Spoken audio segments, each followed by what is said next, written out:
विश्व चक्र दान विधि। भगवान श्री कृष्ण कहते हैं, महाराज, अब इसके बाद मैं सभी पापों के नाशक एवं अत्यंत श्रेष्ठ विश्व चक्र दान की विधि बतला रहा हूं।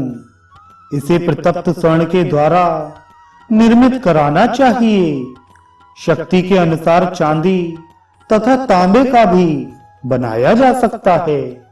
यह विश्व चक्र 1 सहस्त्र पल स्वर्ण का उत्तम, 500 पल का मध्यम और 250 पल का कनिष्ठ कहा गया है।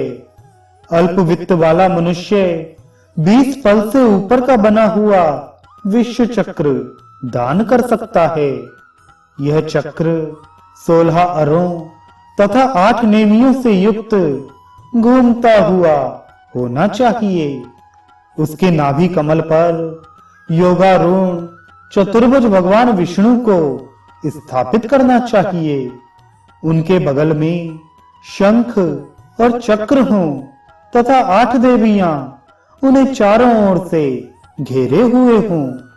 उसके दूसरे आवरण में उसी प्रकार जलशायी, अत्रि, भृगु, वशिष्ठ, ब्रह्मा, कश्यप, मत्स्य, कूर्म, वराह, नरसिंह, वामन, परशुराम, राम, कृष्ण, बुद्ध और कल्कि को तीसरे आवरण में मनुओं तथा वसुओं सहित गौरी को चौथे आवरण में 12 आदित्यों तथा 4 वेदों को 5वें आवरण में 5 महाभूतों तथा 11 रुद्रों को 6ठे आवरण में 8 लोकपालों तथा दिग्गजों को 7वें आवरण में सभी प्रकार के मांगलिक अस्त्रों को तथा 8वें आवरण में थोड़े थोड़े अंतर पर देवताओं को स्थापित करे।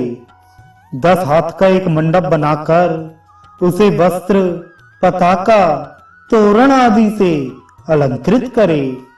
मंडप में हवन के लिए कुंड का निर्माण करे। 4 हाथ की एक वेदी बनाकर उसके ऊपर कृष्ण मृग चरम पर रखे गए तिल के ऊपर विश्व चक्र को स्थापित करना चाहिए।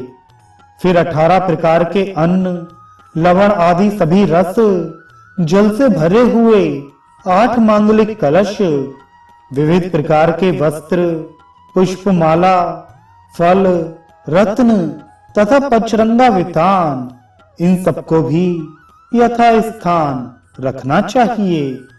इसके बाद अधिवासन, फिर हवन करे।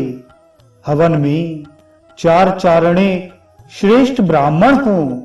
विश्व चक्र में जिन देवताओं की प्रतिष्ठा पूजा की गई हो उनके लिए हवन करना चाहिए। इससे संपूर्ण उपद्रवों की शांति होती है।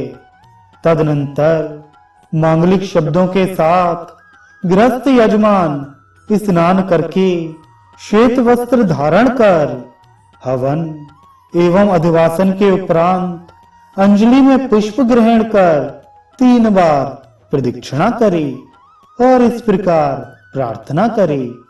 विश्वंभर को नमस्कार है, विश्व चक्रात्मा को प्रणाम है।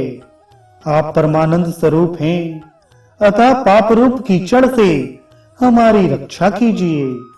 क्योंकि इस तत्व स्वरूप गुणातीत तेजो में विश्व चक्र को विद्वान लोग सदा अपने हृदय में देखते हैं। अतः मैं आपको नमस्कार करता हूँ। यह विश्व चक्र वासुदेव में स्थित है और माधव इस चक्र के मध्य भाग में स्थित हैं। इस प्रकार आप दोनों अन्योन्याधार रूप से स्थित हों। आपको मैं प्रणाम करता हूँ। क्योंकि भगवान विष्णु का यह विश्व चक्र संपूर्ण पातकों का विनाश करने वाला भगवान का आयुध तथा उनका निवास स्वरूप भी है। अतः यह मुझे शांति प्रदान करे। इस प्रकार आमंत्रित करके जो मनुष्य मत्सर रहित हो इस विश्व चक्र का दान करता है वह सभी पापों से मुक्त होकर विष्णु लोक में पूजित होता है तथा वैकुंठ लोक को प्राप्त कर 4 भुजाओं से युक्त और अविनाशी हो जाता है एवं अप्सराओं के समूह द्वारा सेवित होकर 300 कल्पों तक वहां निवास करता है। जो व्यक्ति इस विश्व चक्र का निर्माण कर इसे प्रतिदिन प्रणाम करता है उसकी आयु बढ़ती है और नित्य लक्ष्मी की वृद्धि होती है। इस प्रकार जो व्यक्ति स्वर्ण निर्मित 16 अरों से युक्त तथा समस्त जगत एवं देवताओं के अधिष्ठान रूप इस चक्र का दान करता है वह विष्णु भवन को प्राप्त होता है तथा उसे सिद्धगण सिर झुकाकर नमस्कार करते हैं। वह पुरुष निष्पाप होकर शुभ दर्शन केशव की भांति मनोरथ स्वरूप धारण करता है और बारंबार जन्म मरण के भय से भी छूट जाता है।